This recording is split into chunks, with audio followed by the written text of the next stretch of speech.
Does that from the government, from the privatization under the administration of former President Olusegun Obasanjo, to the allocation of the discos, the distribution companies, the gencos, the generation companies, the tancos, the transmission company. It's just been a whole lot. And it's almost like we cannot see anything logical in these huge billions of dollars that have been invested in the power sector. Is it really that we need more infrastructures? Do we need to overhaul the sector? Do we need more holistic private sector involvement, investors, when some of the the infrastructures we have on ground are old? It's a lot of problems. So if you say you want to develop an economy as fragile as Nigeria, the first thing you should prioritize is to fix the power sector. And that's a confirmation of where we are as a nation. If at this point we're still talking of power generation, we're still talking of supplies of electricity, I've seen a lot of businesses fold up in the last years. Businesses that should employ 5 and 10s, they're folding up. A friend of mine that runs an hospitality business on the island a couple of months back,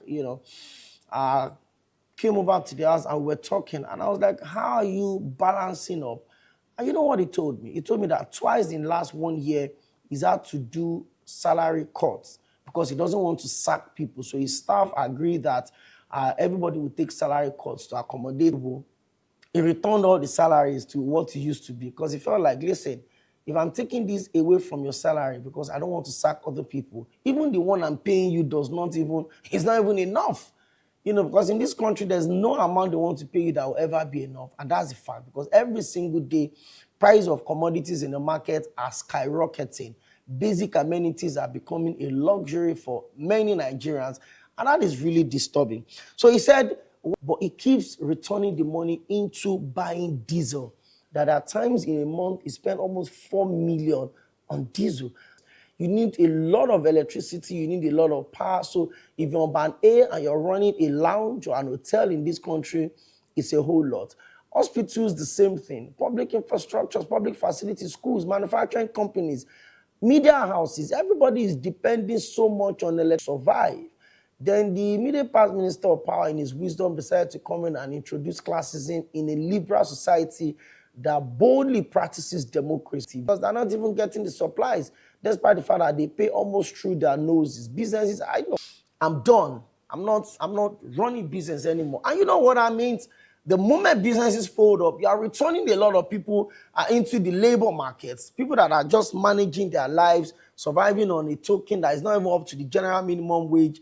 When the business folds up, those people, even the token you are getting, it's just like some too small, 19.8 was too small, this and that. Then the 19.8 stopped when they finished NYSC. So we're chatting on the WhatsApp group one, and I said, so the 19.8 you said was too small. If you get it now, would you appreciate it? They say, yes, so we'll appreciate it. So I said, okay. That means the 19.8 was still coming in constantly. So that's the fact. When you have businesses and people are still a logical destination in our part, and I'm inviting you to join the conversation. 0707 38559. In case you're trying to call us and numbers are not connected, 0707 388 You're on Breakfast Express. It's MITV Plus, and the first edition of the show for the week. For the month, the last for the week and the first for the month. So today's 1st of May, and once again, we're celebrating our hard-working, committed workers globally, and specifically in Nigeria. We're saying Happy New Month to everyone. Happy Workers' Day to all of you. I know the times are tough.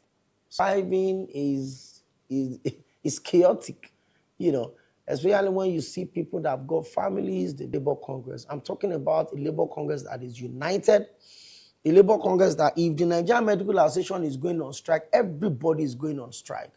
If the Nigerian Union of Teachers are going on strike, everybody is going on strike. If Pengasan was going on strike, everybody was going on strike. And that was under the leadership of now Senator Adams Aliyu of the NLC. I understand the decentralization though, and how they've broken the functional strength of the NLC.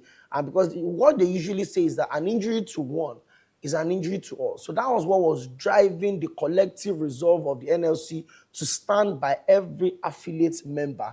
But the moment this was decentralized, it kind of broke the resolve. So we have, as affiliates, unions doing their thing while the other ones are doing their thing. I remember there was a very lengthy ASU strike under the administration of now late President Muhammadu, but I think it was for 9 months. And I think it was only once or twice that the NLC had a solidarity strike with a solidarity protest with ASU, while ASU was at home for 9 months. I think, and that kind of took the gloss off only flexing political affiliation. Rumors of some labor leaders wanting to contest for political offices or loyal to certain political parties or loyal to certain forces within the political space. And that is really making it difficult for the Nigerian Labour Congress to press, in quotes, the neck of the government. The statements being released to the press from the Nigerian Labour Congress leadership or the Trade Union Congress leadership, everybody's just sacrificed the trust of the Nigerian workforce on you as the leaders, on the altar of your own personal interests and selfish gains. If the labor leaders they want to be labor leaders, be labor leaders. Don't be political labor leaders. They're two different things. If you're a labor leader, you stand the government, you demand for the welfare of your people, you prioritize the concerns of the health and the safety of the Nigerian workforce, and you don't mix it with political patronage or political lobbying. So that is what you're supposed to do as the leader of the Nigerian Labour Congress or the leadership of the TUC. But when you now start hobnobbing with politicians, they are seeing you in political rallies, they are seeing your body language, you're tilting towards one political party, it makes it difficult. While the entire world is celebrating the International Workers' Day, and of course, it's a Workers' Day in Nigeria as well, there's not so much to celebrate. The Minister of Labor is always the one addressing the people. If you go there now, there's nothing exciting anymore. Everyone is just tired, are just moving around, trying to see how they can survive. There's no motivation, there's no excitement, there's nothing really building that energy.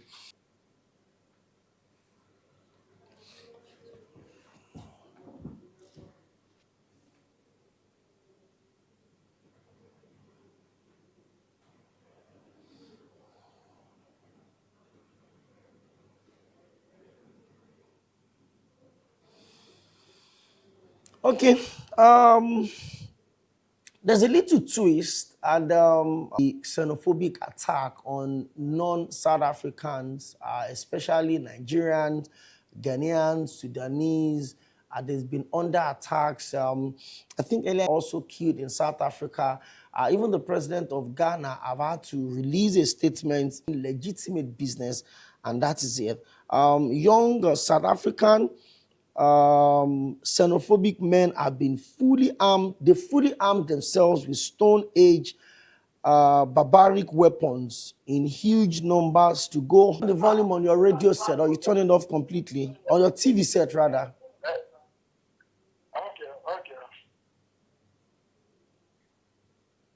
Hello? Yes, I'm here with you. Okay, your name and where are you calling from? I'm Christian Aku. From Ogun State. From Ogun State. You're welcome, Mr. Christian. Yeah.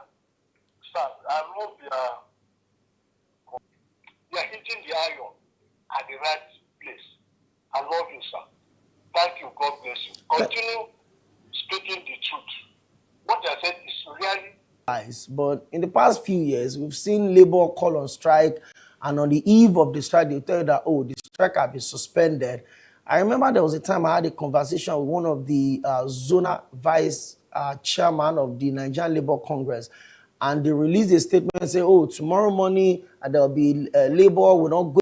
We understand the place of compromise. We understand the place of negotiation. We understand the place of, bending the rules and accommodating what the government is placing on the table. Usually, when the labor is negotiating, if you put in 10 items, you may probably not get everything. But urgent needs and expectations of your workers. The welfare of the Nigerian Nigerian workforce, the Nigerian workers should be prioritized. Drop your political ambitions. If you want to go into politics as Labour leaders, drop your leadership role on the NLC and focus on politics. Let the people that are intentional about the welfare of the workers get up on the saddle and let them drive it. I know those days of protest under former president, former national chairman of the NLC, and now Senator Adams Oshiomhole. It's always a lockdown. The president of Obasanjo is always running helter-skelter and bringing the minister of labor. Everybody should negotiate and let's get the economy going, because the leadership of the NLC then, once they are protesting, but these days it's a struggle for self-survival, struggle for self, and that is what the labor leaders are using the NLC and the platform to achieve right now. Like I said, nobody's saying you should not have ambitions, but first off, don't mix labor union with politics. At the mainstream, drop your responsibilities at the labor so that people that are intentional about fixing the welfare of the people will get up on that responsibility and focus on it. You cannot be eating your cake and still be having it. Have a beautiful Friday morning. Happy new month once again. And happy Workers' Day once again. It's a combination of a whole lot. But more than anything, at the start of the show, I talked to you about a report that I watched. I was talking to us about where any country that is still struggling with power, development is going to be tough. So we hope we get it right one day. My name is Opeyemi Akili. Don't forget to follow us on all our social media platforms. On Facebook, it's at MITV Plus. On Instagram, it is at MITV Plus _NG. On TikTok and X, the same hand. YouTube, we'll like the like